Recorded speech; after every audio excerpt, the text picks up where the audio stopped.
चलिए बच्चों आगे देखते हैं कि नेक्स्ट साखी है कि कबीरा चित्त चमकियाँ चहु दिसी लागी लाई हरि सुमिरन हाथू घड़ा बेगे लेऊ बुझाई।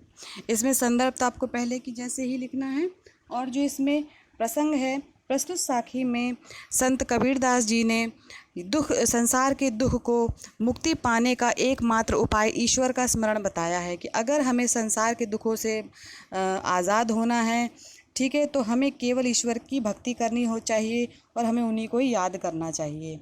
इसमें जो बच्चों इस साखी की जो व्याख्या है वो इस प्रकार है कि संत कबीरदास जी कहते हैं कि उनके हृदय में ज्ञान की ज्योति फैल गई है, यानी उनके हृदय में ज्ञान आ गया है, जिसके कारण उन्हें संसार में चारों ओर विषय वासनाओं की आग लगी हुई दिखाई दे रही है। इसलिए जब उनके मन में ज्ञान की ज्योति जल गई है तब उन्हें ये पता चला है कि इस संसार में चारों ओर केवल क्या कहते हैं कि जो विषय वासनाएं हैं उसकी केवल चहुओर जो है आग लगी हुई है। अब हमारे पास ईश्वर का स्मरण रूपी घड़ा है और हमने ईश्वर को याद किया है, जिससे शीघ्र ही इन विषय वासनाओं रूपी अग्नि को बुझा लेना चाहिए और ईश्वर की स्मरण से ही हम इन दुखों से, इन विषय वासनाओं से हम इस विषय वासनाओं की जो अग्नि लगी हुई है, यानी विषय वासनाओं रूपी जो अग्नि लगी हुई है चारों तरफ, उसको हम बुझा सकते हैं।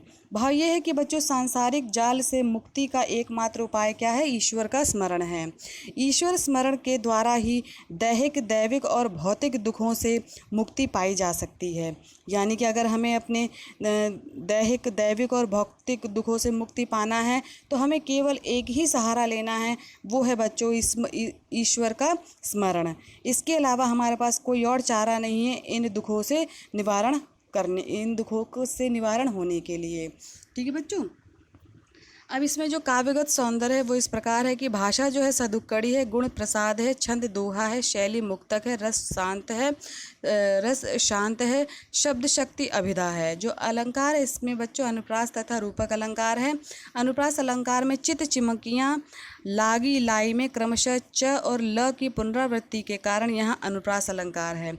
रूपक अलंकार है बच्चों की हरि सुमिरन हाथू घड़ा में अहंकार की समाप्ति हेतु हरि स्मरण रूपी घड़ा के विषय में बताया गया है, इसलिए यहाँ रूपक अलंकार है। यानी कि अगर हम क्या कहते हैं कि अगर हमें अहंकार की समाप्ति के लिए हमें क्या करना है, जो हरि स्मरण जो घड़ा है उसको हमें मतलब कि लेना है। ठीक।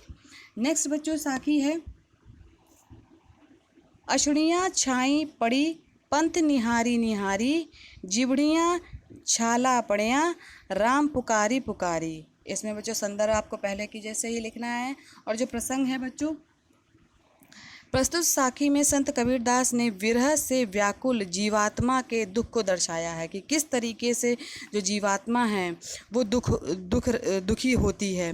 कबीरदास जी कहते हैं कि परमात्मा रूपी प्रियतम की राह देखते देखते मेरी आँखें इतनी थक गई हैं कि अब उनके सामने अंधेरा छाने लगा है।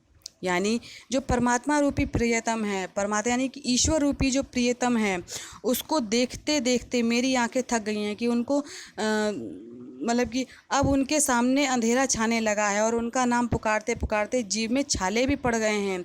मेरी व्याकुलता दिन प्रतिदिन बढ़ती जा रही है और अभी तक परमात्मा ने मुझे दर्शन नहीं दिए। यानी कि उनकी याद में उनको देखने के लिए मेरी आंखें तरस गई हैं और मैं उनको देखने के लिए मेरी आंखें मैंने जो अपनी आंखें गड़ा रखी हैं, मेरे आंखों के सामने अंधेरा छा रखा है और मेरी जो जीभ है ये उनका नाम पुकारते पुकारते उस जीभ में छाले पड़ गए हैं। मेरी इतनी व्याकुलता बढ़ रही है हर दिन प्रतिदिन कि अभी तक जो है मेरी परमात्मा से कोई भी मिलन नहीं हो पाया, उनके दर्शन नहीं हो पाए हैं। मैं निरंतर उनके नाम को पुकार रहा हूँ परंतु उन्होंने मुझ पर अभी तक कृपा नहीं करी और ईश्वर ने अभी तक मुझ पर कोई भी कृपा नहीं करी है।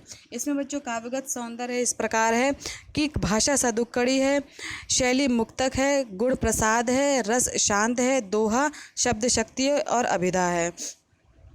अलंकार है बच्चों पुनरावृत्ति प्रकाश अलंकार है। निहारी निहारी व पुकारी पुकारी में एक शब्द की बार बार आवृत्ति होने के कारण यहाँ पे क्या है बच्चों, पुनरुक्ति प्रकाश अलंकार है।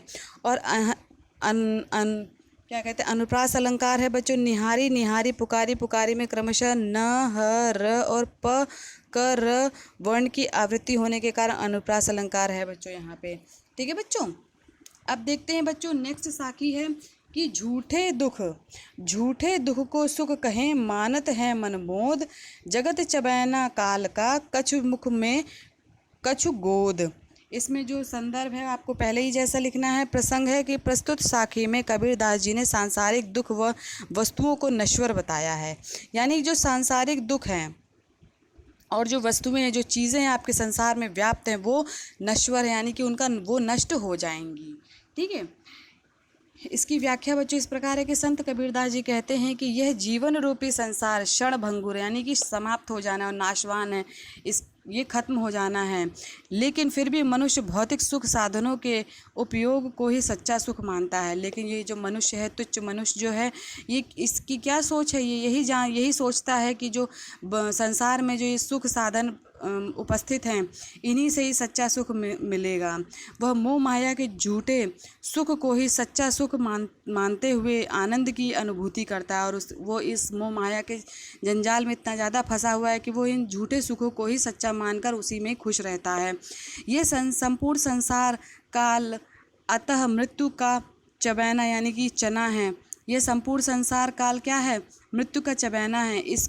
जिसको वह निरंतर चबाकर समाप्त कर देगा। इसने कुछ चबैना यानी कि चना को अपने मुख में रखा हुआ है और कुछ को नष्ट करने के लिए गोद में समेटा हुआ है। अर्थात संसार को नष्ट करने का काल का यह क्रम निरंतर चल रहा है। अतः मनुष्य को भौतिक सुखों को त्याग कर ईश्वर भक्ति में सच्चा सुख अनुभव करना चाहिए। यानी कि ये जो संपूर्ण संसार है, ये क्या है बच्चों, ये संपूर्ण संसार काल है। यानी काल मतलब मृत्यु का चबैना, यानी कि इसमें आपको मृत्यु प्राप्त होनी ही है। ठीक है। और इससे आप बच नहीं सकते हैं। ठीक। और कुछ तो उसका जो जीवन है, उस क्या कहते हैं, इस मृत्यु को अपने उसमें क्या कहते हैं कि उसका जो सुख है या सॉरी जो दुख है, उसको उसने ग्रहण कर ही लिया है। आगे क्या जो उसको नष्ट करने के लिए उसने अपने गोद में समेटा हुआ है। ठीक है बच्चों। अतः मनुष्य को क्या करना चाहिए, इन भौतिक सुखों को त्याग देना चाहिए और ईश्वर भक्ति में सच्चा सुख अनुभव करना चाहिए। ठीक है बच्चों। आप देखते हैं बच्चों इसमें काव्यगत सौंदर्य क्या है कि भाषा सदुक्कड़ी है, शैली मुक्तक है, गुण प्रसाद है, रस शांत है, छंद दोहा है, शब्द शक्ति अभिधा है। और अलंकार कौन कौन से, अनुप्रास अलंकार है। मन मोद और काल का में क्रमशः म व क वर्ण की बार बार आवृत्ति होने से अनुप्रास अलंकार है। रूपक अलंकार बच्चों है कि जगत चबैना काल का में उपमेय और उपमान में समानांतर होने के कारण रूपक अलंकार है इसमें बच्चों। ठीक है। तो यहाँ बच्चों आज आपकी कक्षा समाप्त होती है। आज की कक्षा में कोई भी अगर दिक्कत आई हो या आपको समझ में ना आ रहा हो तो आप ग्रुप में डाल के पूछिए। धन्यवाद बच्चों आज की कक्षा के लिए।